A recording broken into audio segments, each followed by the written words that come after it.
Скопската зоолошка е куќа на смртта. Со овие зборови советникот на ВМРО-ДПМН во град Скопје, Стефан Кирков, ја критикува работата на градската зоолошка градина, откако јавноста дозна за угинувањето на мајмунката од загрозениот вид сиаманг.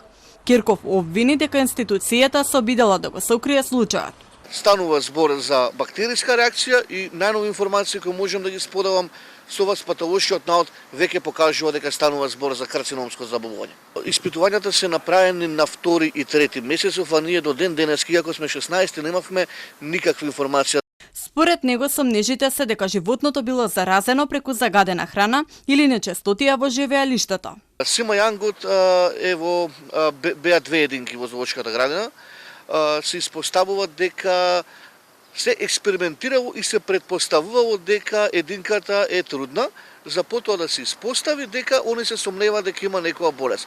Значи, до таму иде таа непрофесионалност да ние со предпоставки работиме кога се работи за здравјето на животните во Скопската зоолошка градина.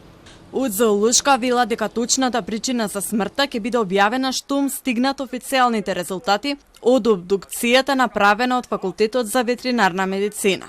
Потврдија дека животното не било бремено, како што претходно се шпекулираше, и додадоа дека сите животни се под постојан надзор.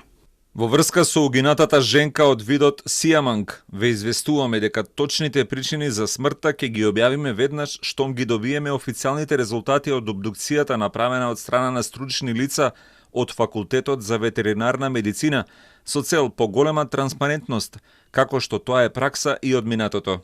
Ова не е прв пат во зоолошка да има угинати животни. Пред 2 години актуелен беше случајот и со угинувањето на жирафата Каспер.